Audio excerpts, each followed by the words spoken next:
Hello everyone. Sorry, I'm looking a little pale in the lips and eyebrows, but that just means it's a get ready with me video. I went on Instagram and asked if you guys would be interested in seeing a Stranger Things spoiler talk, and I know that's super annoying for those of you who A, don't care about Stranger Things and don't want to watch it, or B, are planning on watching Stranger Things and don't want to be spoiled, but to that I say either don't watch this video, unfortunately, or please just go watch season 2 of Stranger Things. I put it off for like a week, I guess, and then watched the first episode because there was literally nothing on YouTube, and then I was hooked. I finished the whole thing in 2 days. Could have finished it same day had I started in the morning, but sometimes, you know, you gotta go to sleep. So please just go watch Stranger Things. There's gonna be spoilers in this video, and that's really all I have to say. If you feel like you're missing out on any products I'm using, I'm sure these are things I will mention in future videos slash have already mentioned, so it's really not that big of a deal, I promise. Okay. With that, let's get into the Stranger Things talk. I'm kind of just gonna go off the top of my head with this talk. I have Wikipedia pulled up next to me with the episodes if I feel like I am running out of things to say, but I feel like that won't be a problem. This is the Mario Badescu glycolic acid toner. I've been enjoying this as a toner. I feel like it's one of those other things that's helping my skin to glow as of late. So we're gonna start with a little bit of that. General thoughts on season 2. I loved it. Actually, I can't believe I'm saying this, but I think it was better than season 1. I never feel that way about like sequels or I don't know, things of the sort.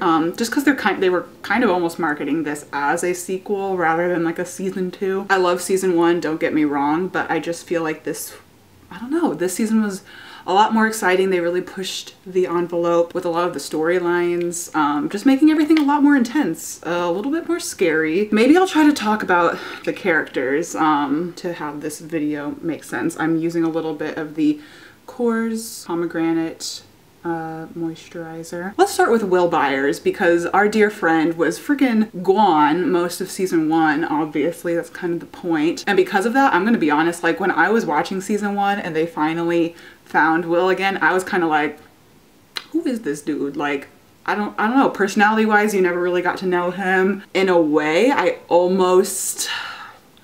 cared about him, but I didn't care about him because we just didn't really get to build a very strong connection with him before he disappeared, since he literally is like gone in the first episode. So with that in mind, I was blown away by this child in season 2. The actor Noah Schnapp, I think is his name. I'm gonna be honest, like when I saw season 1, I was like, give Millie Bobby Brown an Oscar, a Grammy, a Tony, a Nickelodeon Teen Choice Award. Give her all of the awards because she deserves them all. She slayed season 1. Her performance was striking and unlike anything I had really ever seen a kid do before.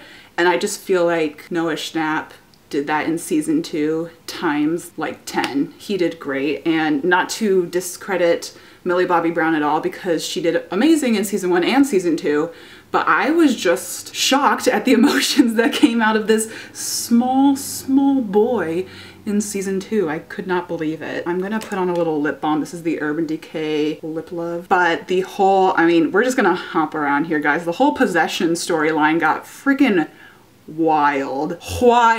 Like the first sort of parts where he was just having almost sort of like PTSD and getting triggered into these like memories, except they weren't memories of, you know, being in the Upside Down. Those parts were of course really, really interesting to watch and a little scary, but the parts where like that honey, that moment when his mom makes him a bath and he says he likes it cold, shook was me. I was not expecting that for some reason. Maybe I should have been. I don't know. I was not. And from that point on, I like did not trust this child, and that's great that he could make me feel that way. Oh, he likes it cold. That slays me still. And any other time where he just all of a sudden, oop, just ripped out an eyelash extension. Anytime he all of a sudden, you know, referred to he, no. I'm gonna use a bit of this NYX Shine Killer primer, but let's see, what else was I gonna say with Will? I don't know what can be said, because he's the whole season and he's great. I enjoyed actually seeing his relationship with Mike a little bit more, since Mike was always perceived to kind of be the best friend. It was great seeing I just know that Finn has been referring to himself as Emo Mike in season 2, which is so true because he doesn't have 11. He doesn't really have Dustin or Lucas because they're obviously obsessed with this new gal, who I'll talk about later. And so to see both of them feel like they're kind of going a little bit crazy together, I don't know, it was a really nice sort of side plot, like contrasting this really dark stuff that Will was already dealing with, especially like that scene in their shed where the mom is trying to get these memories back out of Will, the brother's trying to get these memories back out, and then Mike just talks about, you know, the first day that they met. Literally, I started crying during that scene. I cry pretty easily at most things, but I just, and again, the way that like Will reacted in that scene, just like you can see he's in there trying so hard to like work his way through this shadow monster, I guess, that's possessing him. And to see that he still can't like vocalize, like he can't be Will, you know, he can't speak as Will, but then they're doing the whole like Morse code thing, which I'm gonna be honest, like the Morse code thing was kind of a weird thing this season, but I don't know, it was just interesting to see that he was still trying to communicate. There's just so many interesting little puzzles and things within Stranger Things as far as communication goes, like the whole lights thing last season, and the whole like drawing of the maps. I just think anytime they destroy Joyce Byers' home, it's a good time. I love seeing what like crazy things they can, you know, do in that house. But yeah, generally I guess that's my thoughts on Will. That final like almost like exorcism scene was, I don't really like seeing anyone be exorcised. I'm not a religious person. Apologies, my memory card filled up. Anyway, I was just saying I'm not a religious person, but I even remember watching like season 2 of American Horror Story and seeing that exorcism, and I was like, I can't watch this. First of all, I don't like to see people throw up, which luckily they didn't really do during Will's possession. I don't mind seeing smoke come out of someone. I know this isn't cruelty free anymore, but this is the NARS Soft Matte Concealer in Macadamia. It's a big pot, guys. I gotta use it up. But anyway, let's talk about 11 next. I was a big fan of 11's storyline this season. We really got to dive deeper into her. I'll go ahead and tie this in as well. Her name is Collie, I think. How the season opens with Collie, I was not a big fan of, just because I was like, I want to see everyone else. Obviously, whatever, they always do a quick opening scene of something just to kind of set the tone of the season. It was interesting to see what her skill was, because obviously at first you think that she can just like, you know, manipulate things in the same way that 11 can, and of course you see that that's not the case. That was pretty cool. But I was just wondering, like, once Collie was gone out of that first scene, how she would come back into the season. So then, you know, seeing that 11 is alive, still living with Hopper, which by the way, loved the dynamic between those two. It was, I don't know, it was a very interesting power dynamic to see these two, like, especially have that fight when she was having her sort of like temper tantrum, and I wish I could like reach back and like slam a door shut without actually touching it. How freaking cool is that? But I don't know, they had some really great scenes together. But you know, that moment where she discovers that she can go and find her mother, and then she gets to go talk to her mother, see sort of what that day was like when the mom had her daughter taken away from her. But of course she also introduces to 11 that there was another girl in the room with her, and 11 goes off and finds Collie, blah blah blah. It was nice to kind of have a shift in tone, I suppose, in Stranger Things. I'm going to use some of this Kat Von D setting powder, even though I trashed it in my favorites and non-favorites video because I don't really like this stuff, but I just want to use it up. You know, it was interesting, I don't know, seeing them in a different sort of city, seeing them in a town, well, not a town, in a big city like Chicago, in contrast to Hawkins, see how these, you know, powers could be utilized in a different way. I thought it was really cool. I am glad that 11 did not stay with Collie, because I think, I don't know, I think that would have just caused more harm than good. And I'm also so glad she did not kill that scientist, or not scientist, but you know, the person who worked at the lab, and she saw that he had kids. I just don't think they should have been going around killing people anyway. I think, you know, there's other ways to get justice for the sort of lack of a childhood they got to have, and, you know, having their mothers and families taken away from them. I feel like there's another way to find justice than killing people, which I think, I have a prediction that that's kind of maybe something that we'll explore in season 3. I definitely don't think this is the last we're going to see of Collie. I'm going to use some of this e.l.f. Turks and Keiko's bronzer. But anyway, I don't think this is the last we're going to see of Kali. You could definitely see she was feeling some regret when she was driving away in that van. And I would be interested to see, you know, because obviously she taught 11 how to channel her anger. I would be interested to see how 11 could perhaps teach Kali how to utilize her powers in a different way. You know what I'm saying? I think they both have a lot to teach each other, and I'm really glad that 11 got to find her mom and thus got to find Kali. And I would be interested to see who number 9 is, obviously, and you know, who the other numbers are. I wonder if that's something, I'm sure that's something we'll get to find out about in the future. I think that was all of my thoughts. Sorry, this is going to be such a all over the place video. Next, I want to talk about the new kids.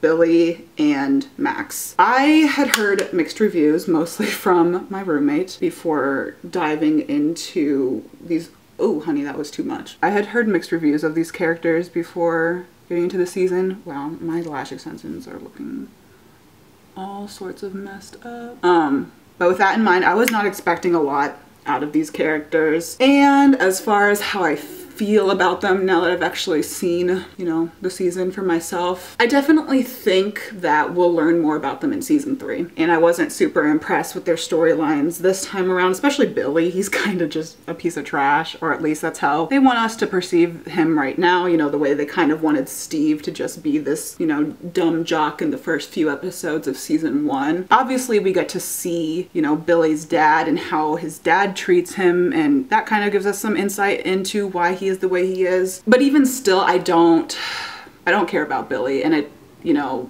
I think they'll make me care more about him in the next season.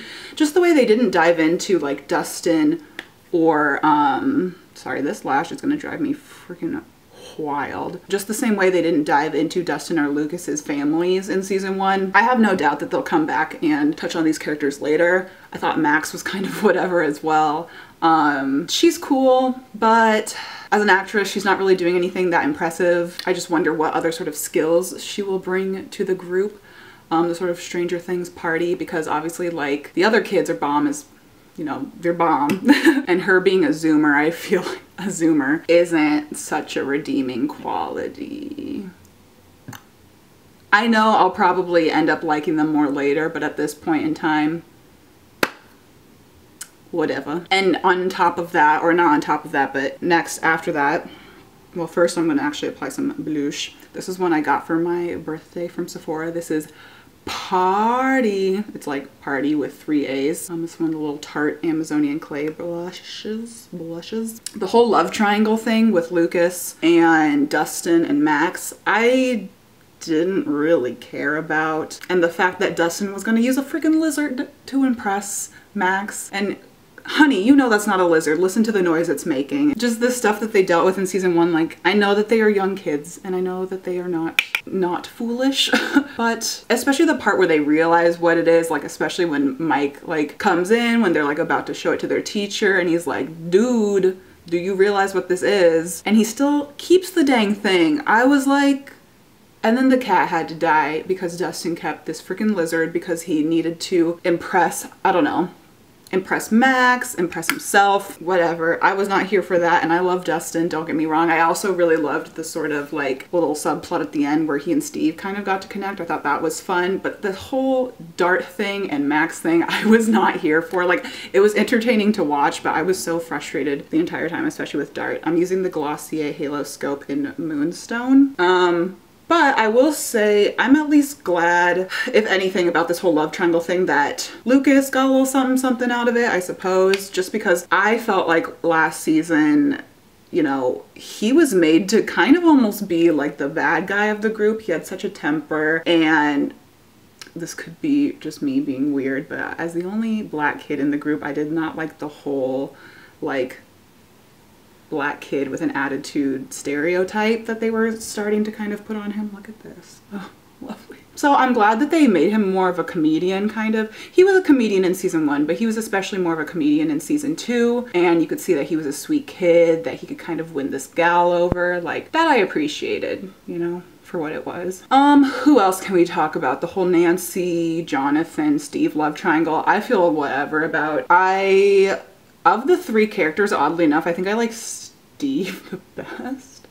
which I never would have thought. Jonathan and Nancy, I think, are better for each other, but just, I don't know, character-wise, I don't find Jonathan and Nancy super interesting. I thought their interaction with like the conspiracy theorist guy was really funny. That new character, that Murray, he was great. I can't remember the actor's name, but he's perfect for that role. It was hilarious when he was sitting there at the end. Basically when he exposed the Hawkins lab and he was sitting there at the end and the dude like flips him off in the car. Like I thought that scene was really, really funny. But anyway, what was my point with all this? That I basically just don't really care about Jonathan and Nancy. I think they're great siblings, or at least Jonathan is. He really obviously cares about Will. He loves Will. I liked seeing his interactions with Will.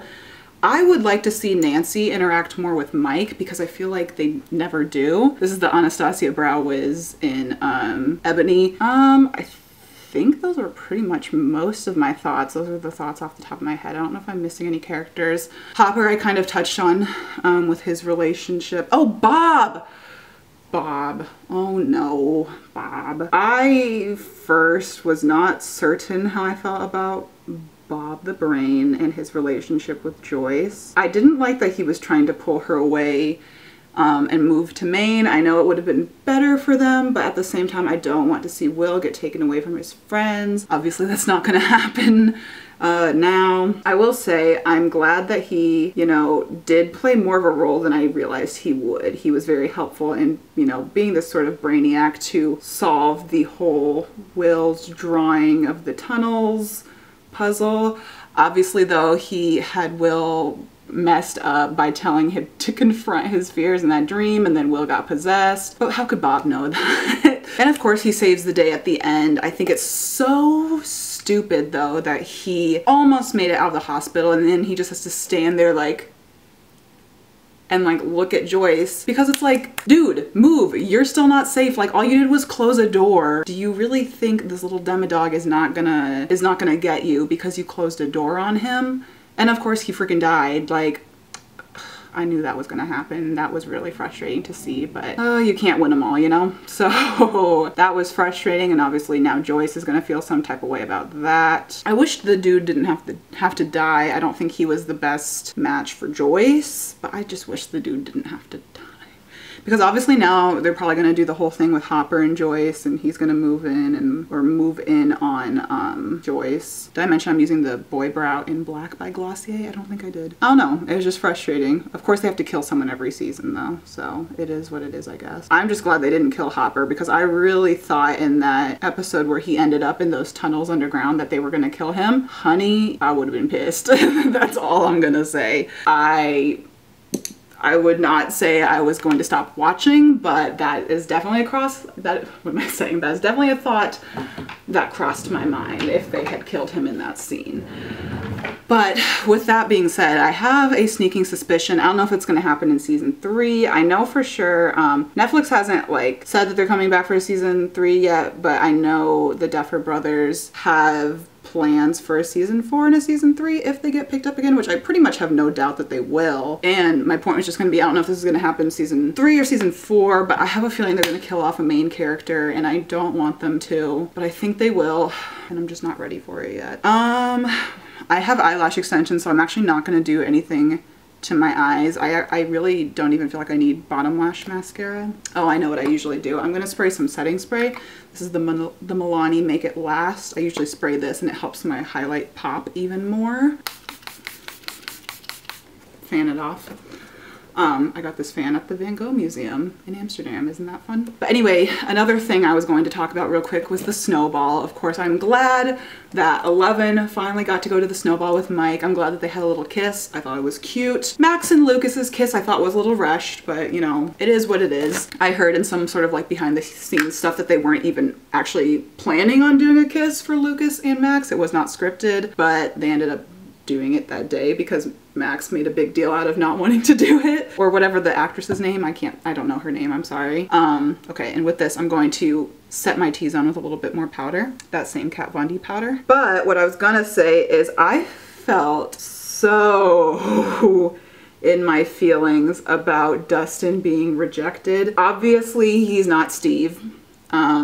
And so him playing hard to get isn't necessarily going to probably be the best thing for him. I know Steve meant well in his advice, but what a freaking heartbreaking scene to see Dustin sitting there literally crying after being rejected. I know I'm like laughing right now, but I'm only laughing because like, if that ain't me, you know what I'm saying? If that ain't me. And then to see Nancy come up, I thought was actually kind of a nice throwback almost to season 1. I don't know if you guys remember in episode 1, Dustin goes and tries to give Nancy a slice of pizza, and I felt like that was something that was never talked about again. Like Dustin having a crush on Nancy or whatever was never really talked about again. And I don't know if he necessarily has a crush on her, but it was, I felt like a nice sort of tribute, homage, a little throwback to season 1 to see Nancy come over and talk to Dustin and tell him like, girls at this age are stupid, don't think about them too much. I just thought it was exactly what he needed at that point in time, and I'm thankful she was there to save the day. I'm gonna use this Bite lip pencil in the color 32. I also for sure just wanna say like, let's make this a discussion in the comments down below. Oh, I don't think I can talk and do my lips at the same time. One sec. Okay. There we go. For sure, make this a discussion in the comments down below. I want to hear your guys' thoughts on season 2. As compared to season 1, I definitely think they took things a lot further. The monster, of course, was a lot bigger. 11 had to really, I don't know, she really had to overcome a lot to be able to like close that gate, you know what I'm saying? Oh, I know what I was also gonna say. I'm concerned for Dustin and Hopper because, or at least I think I'm actually more concerned for Dustin. They both got sprayed by that thing in the tunnels, if you remember. And I guess, I think Hopper got treatment for it, but obviously it was just made to be this quick kind of funny scene with Dustin like, it got in my mouth, it got in my mouth. And everyone's like, okay. And he's like, yep. And then they just move on. I don't think it's gonna be that easy. I don't know why they would have put that scene in there if it was just gonna be for a quick laugh like that. I know sometimes they do that, but I feel like that's something we might worry about. Just so you know, this is the Tartist lip paint that also came in that birthday set from Sephora. This is the color Birthday Suit, so it's just like a nude color. I'm also slightly concerned about the Demodog that they put in the buyer's fridge, but of course they did like a whole 1 month later thing, so I would assume that they got that figured out. And again, I would hope that scene was just for a laugh, but who knows. This is the finished look, by the way, guys, so I'm just chatting with you guys now. Basically, what else was I going to say? Basically, I think those are all of my thoughts on season 2. Again, I thought it was a really fun season. I'm sorry if there's any characters I forgot to talk about. I know I didn't talk about Joyce Byers too much, but all I can really say with her is what a freaking fantastic mom. She will like just put it all on the line for her kids, which is mind-blowing. And I always think that Winona does a great job like acting as Joyce. Like the way she shows emotion as well, I feel like is very fitting with the way that Noah plays Will, if that makes sense. I feel like they both, I don't know, you can tell how much Joyce loves Will and how it just like keeps her awake or keeps her on edge when Will is not okay. It's just a very interesting thing to see, and that's pretty much my thoughts on Joyce, I guess. And I think I hit everyone. If I didn't, it's because I guess they just weren't really top of mind for me. But yeah, let me know what you guys think of this season. Did you love it? Did you hate it? What would you rate it? That was a little needle drop reference if you guys watch him on YouTube. My next video will probably be a fall winter sort of wardrobe essentials video, so keep your eyes peeled for that. But I think that is it for today on this one. So I just had to sit down and talk about this real quick. It was really top of mind for me, so I hope you guys enjoyed this, and let me know what future videos you guys want to see.